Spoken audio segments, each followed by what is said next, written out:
Buhay pa ba si Vegapunk? In chapter 1108 nga ginulat tayong lahat ni Oda dahil sa possible na pagkamatay ni Dr. Vegapunk. Nasabi ko ngang possible dahil although pinapakita na nga sa atin ni Oda yung ebidensya, hindi pa rin naman natin aktual na nakikita itong si Vegapunk na talagang patay na. Yes, ipinakita nga na tumagos sa kanya itong laser ni Kizaru. Nabanggit din ni Sanji yung pagngiti niya despite na mamamatay na siya, which is common traits ng mga tao sa One Piece na namamatay. At lastly, nakita nga rin nating nag-flatline na itong heartbeat niya. Pero, paano kung sabihin ko sa inyo na buhay pa talaga itong si Vegapunk at nag-e-exist lang siya somewhere through space and time? So, ito nga yung tatalakayin natin sa video na to. Susubukan ko nga kayong kumbinsihin na buhay pa itong si Vegapunk although physically patay na siya. As well as tatalakayin na rin natin ang lahat na madadaanan nating topic na possible na related kay Vegapunk. At para umpisahan nga itong topic natin, mapunta na tayo sa message ni Vegapunk o itong biglang nag-flash sa iba't ibang parte ng mundo na broadcast niya. Bali, ano ba ang napapansin nyo sa tuwing makikita nyo itong mga panel ng broadcast ni Vegapunk? Obviously, yung mga kasama niya. Hindi nga lang siya ang nag-iisang nakikita natin sa broadcast. Bagkos nandito rin sila Vegapunk Shaka at Vegapunk Pythagoras. So ano ba ang common denominator nilang tatlo? Diba pare-parehas na silang considered na patay na? Si Shaka nga binaril sa ulo ni York. Si Pythagoras naman pinasabog ni Seraphim Hancock. Confirm na nga rin ito sa mga wiki pages nila. Ngayon mapapaisip nga tayo na kung recorded talaga itong pagbo-broadcast nila Vegapunk,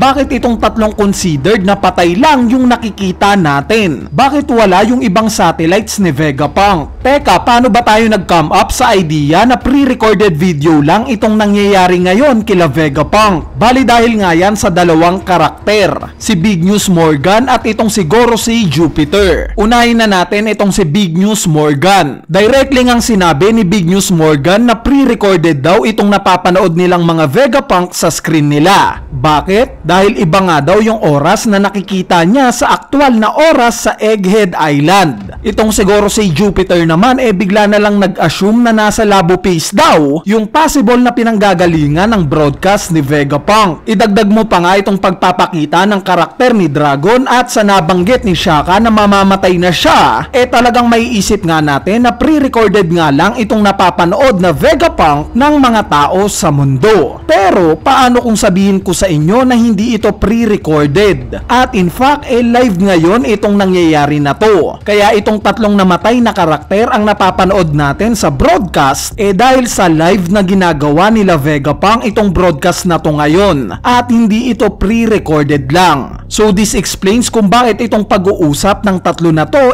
parang real time yung topic nila. Naguguluhan ba kayo? Bali talakayin natin. In chapter 1109 nga nabanggit ng mga marine sa Egghead Island na hindi nga daw nila mablock yung pinanggagalingan ng broadcast ni Vegapunk. Hindi nga daw nila makat yung connection neto since malakas nga daw yung signal neto. Ang tingin ko ngang rason dito nasa mismong pangalan ng mga katauhan ni Vegapunk. Tinatawag nga niya itong 6 na katauhan niya bilang mga satellites. Sa tingin nyo bakit sa dinami-daming pangalan satellites ang napili ni Vegapunk? Bali sa tingin ko nga dahil sa meron mismong knowledge itong si Vegapunk patungkol sa literal na satellites. Sa mga hindi nakakaalam yung malaking part nga ng buhay natin may relation sa mga satellites. Like for example kung manunood ka ng TV, yung pagbo-broadcast nga sa TV dumadaan muna sa mga satellites bago mo ito aktual na mapanood.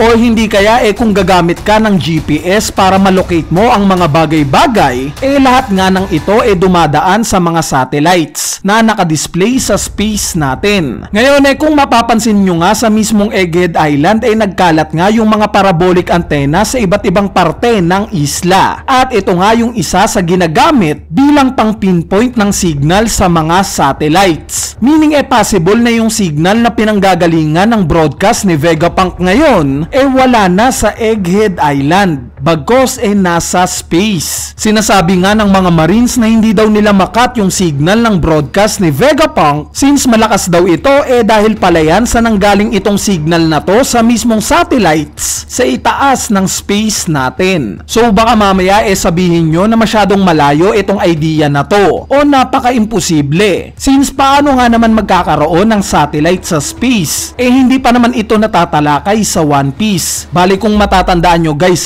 nagkaroon nga ng cover story itong si Enel at ang isa nga sa tinalakay dito yung pagpunta niya sa moon. At sa mga hindi nakakaalam itong moon nga isa ring satellite. Yes guys, satellite nga itong moon. At ang magkokonekta nga sa moon at kay Vegapunk nasa cover story pa rin ni Enel. Dahil yung isa nga sa mga nakalaban ni Enel sa moon na space pirate may Jolly Roger na ganito. Kung mapapansin nyo nga very similar ito sa original na ulo ni Vegapunk. Meaning may posibilidad na napunta na sa buwan itong si Vegapunk or napag-aralan niya na to somewhat. So kung inaakala nyo nga na yan lang yung ebidensya natin para maging related itong si Vegapunk sa moon nagkakamali kayo. Dahil kung babalikan nga natin itong cover story ni Enel nakita nga natin na naka-interact siya ng maliliit na nilalang. At itong maliliit nga na to yung tinatawag na automata. Sa mga nakalimutan na yung nag-create nga sa kanila si Dr. Chokimi. At itong si Dr. Chokimi nga nagmula sa Karakuri Island, which is ito nga exactly yung hometown ni Vegapunk na pinuntahan rin ni Franky during time skip. Sa tingin nyo bakit nakapag-create itong si Dr. Chokimi ng mga automata at bakit niya ito napapunta sa buwan? Bali sa tingin ko nga dahil sa nakita niya ito sa lumang laboratory ni Vegapunk. Kumbaga similar kay Franky na inaral yung mga naiwang staff ni Vegapunk sa dati niyang laboratorio ganito rin yung ginawa ni Dr. Chokimi. Pinag-aralan niya itong knowledge ni Vegapunk kaya siya nakakreate ng mga automata at napapunta ito sa buwan. Ang ebidensya nga dito itong pagkikreate niya ng muka ni Spacey. Inattach nga lang niya yung mismong muka neto, which is kung iisipin nga natin nangyari na rin ito sa mismong satellite ni Vegapunk na si Atlas. Natanggal nga rin yung muka niya dahil kay Rablucci at pinalitan niya lang ito. Plus hindi ba kayo nagtataka? Kamukha nga ng mga automata itong sila Edison at Pythagoras. In short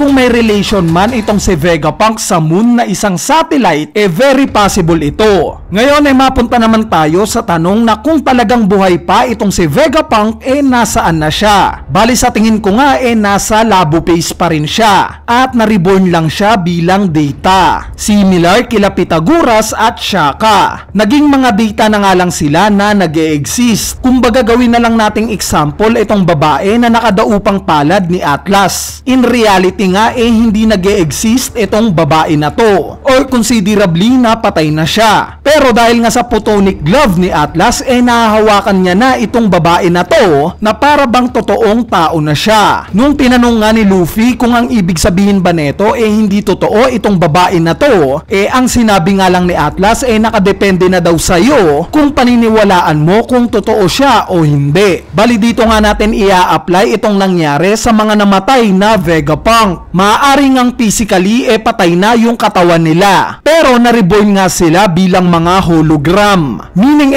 itong napapanood natin ngayon na broadcast hindi ito pre-recorded. Bagkos live na ginagawa ito ngayon nila Vegapunk na mga hologram na sila. At kung sakali man at mahanap nga itong sila Vegapunk ng mga Gorosei hindi nga sila neto mapipigilan since hindi nga nila mahahawakan itong si Vegapunk dahil obviously mga hologram na nga lang sila unless may biglang mag-snitch gaya ni York at sabihin na kailangan ng mga Gorosei na gumamit ng photonic glove para mahawakan itong sila Vegapunk. Pero nevertheless matutuloy nga itong sekretong sasabihin ni Vegapunk. So in summary kinumbinsi tayo ni Oda na patay na talaga itong si Vegapunk at pre-recorded lang itong nagbo-broadcast na video na umi-airing ngayon sa iba't ibang parte ng mundo. Pero in reality nga na-reborn lang si Vegapunk kasama na sila Shaka at Atlas bilang mga data or mga hologram. Itong signal nga na pinanggagalingan ng broadcast nila nagmumula mismo sa buwan. At lastly hindi nga pre-recorded video itong nangyayari ngayon. Bagkos naka-livestream sila. At currently na nagaganap itong broadcast na to. At this explains kung bakit yung mga patay lang na Vegapunk ang nakikita natin ngayon sa video. Bali, para sa inyo ba? Anong thoughts nyo dito? Possible ba na live stream itong nangyayari ngayon sa mga Vegapunk o talagang pre-recorded video lang ito? Kung meron nga kayong comment, i-comment nyo na lang yan sa ating comment section sa ibaba para mapag-usapan natin yan.